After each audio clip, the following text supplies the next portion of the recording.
Flux listrik adalah banyaknya garis-garis medan listrik yang menembus suatu luasan atau suatu bidang. Ini gambaran flux listrik yang menembus suatu bidang, di mana antara flux listrik dan garis normal bidang membentuk sudut theta. Maka secara matematis flux listrik dapat dirumuskan, yaitu flux listrik sama dengan E dikalikan A cos theta. Dengan ini simbol flux listrik, satuannya Newton meter kuadrat per kolom atau Weber. E yaitu sama dengan luas medan listrik, satuannya Newton per kolom, dan A yaitu luas bidang, satuannya meter persegi. Theta yaitu sudut antara E dengan garis bidang normal. Jika garis medan listrik tegak lurus bidang atau sejajar garis normal bidang, maka flux listriknya itu sama dengan E dikalikan A. Ini jadi medan listrik itu segaris atau sejajar dengan bidang, maka flux listriknya dapat dihitung dengan persamaan ini. Tapi jika garis medan listrik atau E sejajar bidang atau tegak lurus garis normal bidang, maka flux listriknya sama dengan 0. Kenapa? Karena cos 90 itu yaitu 0. Artinya tidak ada medan listrik yang menembus bidang. Contoh soal 1. Medan listrik sebesar 500 Newton per kolom melewati permukaan kawat persegi panjang dan membentuk sudut 60 derajat terhadap garis normal. Jika ukuran persegi panjang adalah 20 cm x 30 cm, tentukan flux listrik yang melalui permukaan persegi. Jadi ada medan listrik, flux listrik menembus bidang dengan sudut 60. Pembahasannya, flux listrik sama dengan E dikali A cos theta sama dengan 5000 dikali 0,06, ini dari mana di sini ya? A sama dengan 20 cm dikali 30 cm. Nah, 20 ini dirubah ke dalam meter yaitu menjadi 0,2 meter, dan 30 dirubah ke dalam meter menjadi 0,3 meter. Maka 0,2 dikali 0,3 yaitu 0,06 meter persegi. Cos 60 derajat ya. Jadi 5000 dikali 0,06 menjadi 300, cos 60 yaitu setengah. Jadi 300 dikali 0,6 yaitu 150 Weber. Jadi flux listriknya sama dengan 150 Weber. Jadi hukum Gauss adalah banyaknya garis-garis medan listrik atau flux listrik yang menembus bidang berbanding lurus terhadap muatan yang tertutup muatan tersebut. Flux listrik sama dengan Q per epsilon 0, di mana ini flux listrik satuannya Weber, Q-nya yaitu muatan yang diliputi permukaan, satuannya kolom, epsilon itu permisivitas ruang hampa, satuannya 8,854 kali 10 pangkat min 12 C kuadrat per N kuadrat. Nah, penerapan hukum Gauss itu dapat diterapkan 1 pada medan listrik di antara keping sejajar dan 2 medan listrik pada bola konduktor. Medan listrik di antara keping sejajar yaitu ada 2 keping sejajar dengan luas dan bahan yang sama diberi muatan Q. Ini 2 keping sejajar, luasnya yang sama dan diberi muatan Q yang berlawanan ini, sehingga keping sejajar tersebut memiliki rapat muatan dengan persamaan. Ini rapat muatan sama dengan Q per A. Nah, di mana kalian masih ingat bahwa medan listrik itu arahnya dari positif ke negatif. Jadi di sini ada arah medan listrik dari positif ke negatif. Dengan sigma sama dengan rapat muatan, satuannya kolom per meter kuadrat, dan A itu luas keping, satuannya meter kuadrat, dan Q itu muatan, satuannya kolom. Berdasarkan rumus hukum Gauss yang tadi di atas ya, kuat medan listrik keping sejajar adalah ini E dikalikan A yang sama dengan muatan per epsilon. Maka ini E sama dengan A Caranya pindah ke bawah. Q per A dikalikan epsilon. Nah, persamaan ini yaitu untuk kuat medan listrik keping sejajar jika ruang di antara kepingnya hampa. Dengan mensubstitusikan persamaan rapat muatan, ini yang rapat muatan, listrik ke persamaan di atas, maka persamaan menjadi E sama dengan rapat muatan per epsilon 0. Contoh soal 2. Sebuah muatan listrik 10 mikrocoulomb berada di antara keping sejajar P dan Q dengan muatan yang berbeda jenis dengan rapat muatan, yaitu 1,77 dikali 10 pangkat min 8 coulomb per meter kuadrat. Jika G-nya sama dengan 10 meter per sekon kuadrat dan permitivitas udara adalah 8,85 kali 10 pangkat min 12 C kuadrat per Newton meter kuadrat, itu massa bola tersebut. Misalnya, ini gambarnya, ya.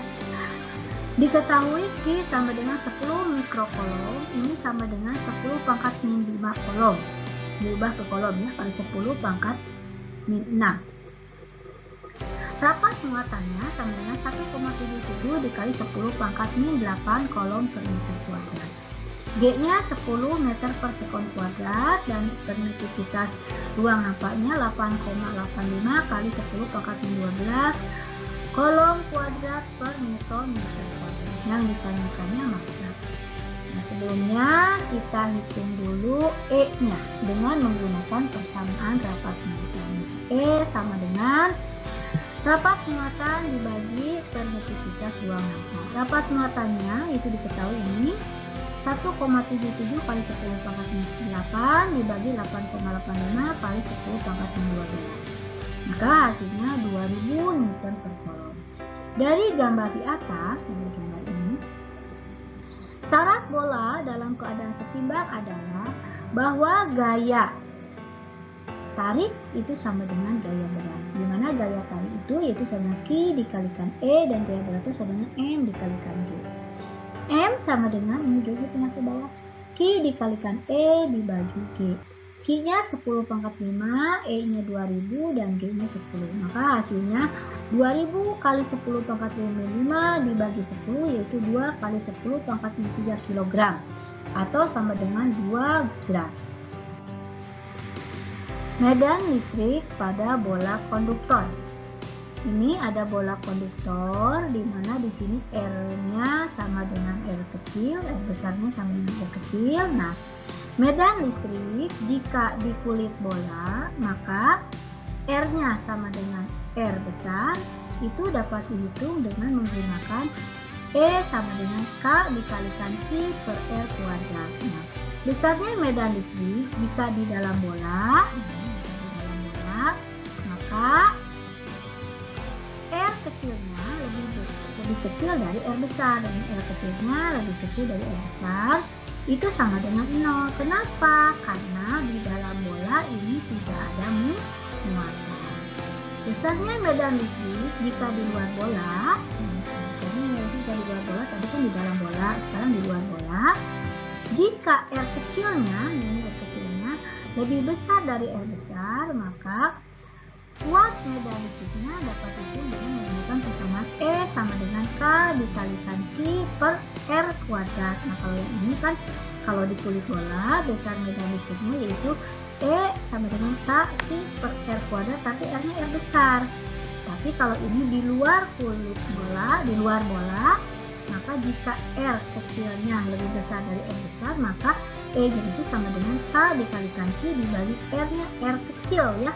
R kecil dikuadratkan, di mana Q sama dengan muatan listrik pada permukaan bola konduktor dan E medan listrik satuan meter per coulomb.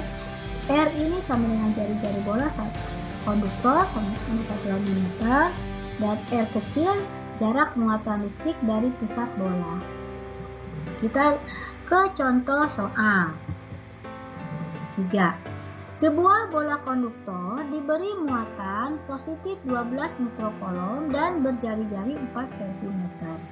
Jika ada 3 titik A, B, dan C yang dari pusat berjarak RA-nya, dari pusat RA-nya berjarak 4 cm, LA-nya berjarak 3 cm, RB-nya 4 cm, dan RT-nya sama dengan 6 cm. Maka tentukan kuat medan listrik di titik A, B, dan C. Penyelesaiannya, muatannya yaitu positif 12 mikrokolom dirubah ke kolom menjadi 10 pangkat 6 kolom. R-nya sama dengan dari 4 cm dirubah ke meter menjadi 4 kali 10 pangkat 2 meter. Nah, kuat medan listrik pada titik A, di mana RA lebih kecil dari RB. RA lebih kecil dari RB. Di dalam bola, berarti EA-nya sama dengan 0, karena ini di dalam bola tidak ada muatan. Kemudian besar kuat medan listrik di titik B, atau di permukaan bola. Ya. EB-nya sama dengan KI per RB kuadrat. Ini sama dengan 9 dikali 10 pangkat 9 dikali 12 kali 10 pangkat 6 dibagi 4 dikali 10 pangkat 2 dikuadratkan. Maka besarnya 0,75 kali 10 pangkat 7 Newton per kolom. Tapi jika titik C di luar bola, maka C sama dengan kaki per RC kuadrat sama dengan 9 dikali 10 pangkat 9 dikali 12 kali 10 pangkat 6 dibagi 6 dikali 10 pangkat 2 dikuadratkan. Maka hasilnya 3 dikali 10 pangkat 7 Newton kolom. Energi potensial listrik dan potensial listrik.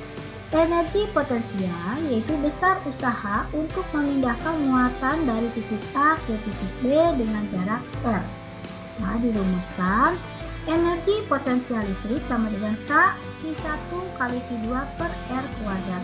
Ini hampir sama dengan persamaan daya kolom, yaitu daya kolom F sama dengan K I1 Q2 per R kuadrat. Tapi kalau energi itu tidak dikuadratkan R-nya. Dengan EP sama dengan energi potensial listrik satuannya Joule, Q1 dan Q2 itu sama dengan muatan listrik satuannya kolom, dan R-nya itu jarak kedua muatan. Contoh soal 4. Pada titik A dan B dari titik sudut segitiga terdapat muatan QA 8 mikrokolom dan dirubah ke dalam kolom menjadi 8 kali 10 pangkat 6 kolom. Dan QB-nya sama dengan min 6 mikrokolom dirubah ke kolom menjadi min 6 dikali 10 pangkat 6 kolom. Seperti pada gambar di bawah.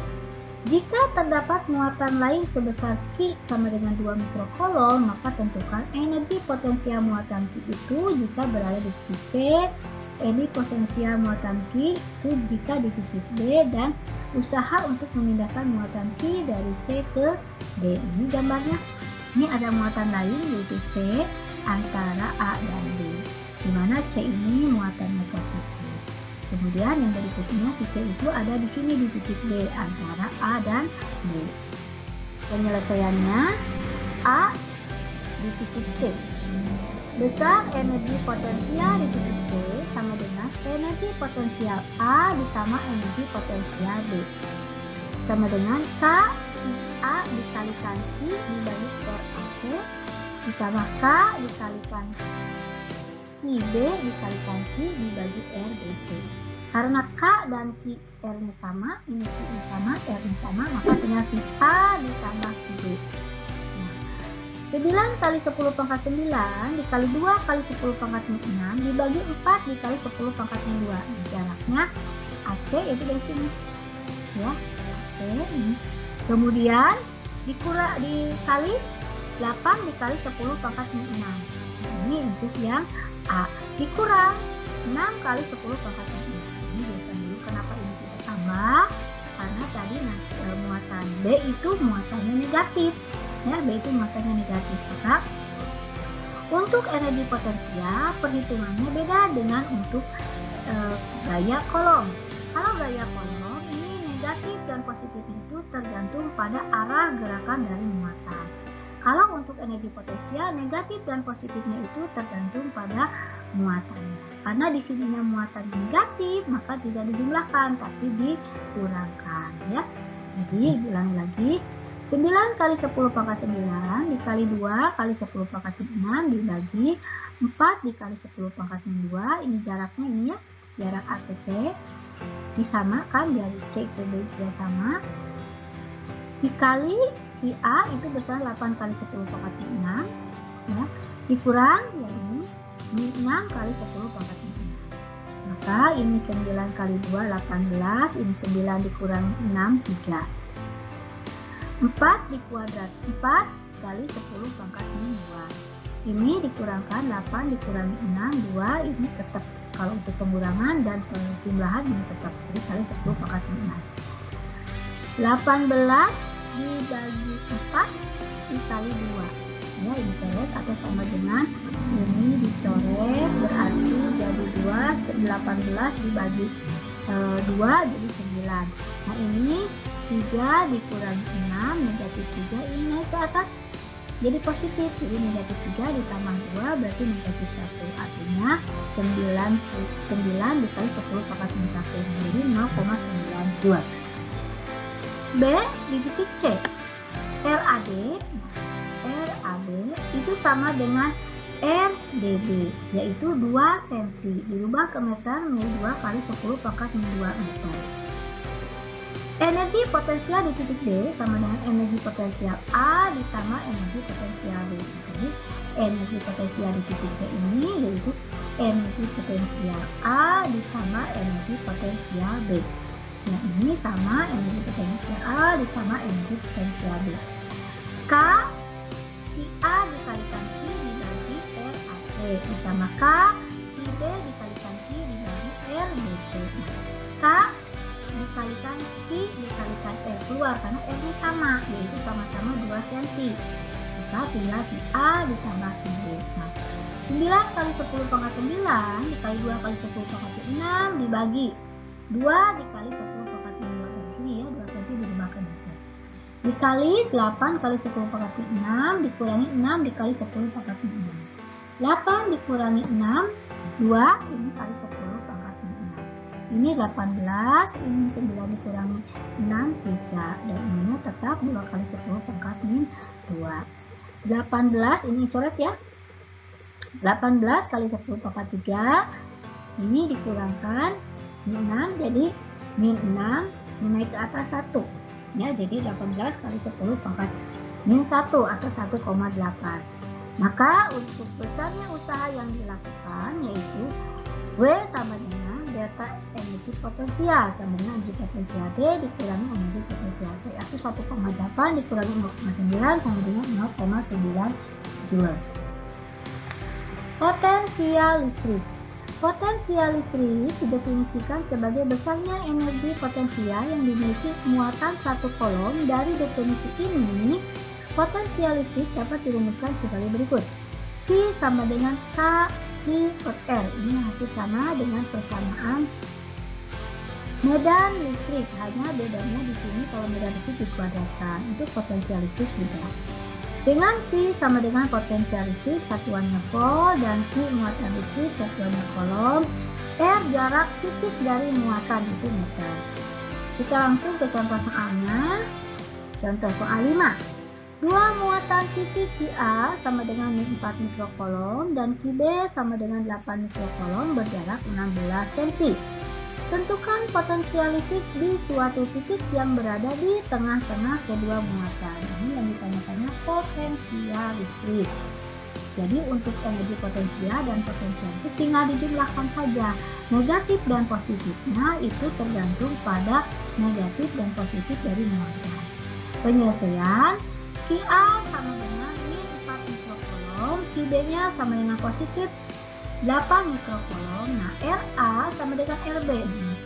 RA jadi RA jarak A ke C dan RB yaitu jarak B ke C itu sama, yaitu 8 cm atau sama dengan 8 kali 10 pangkat 2 meter.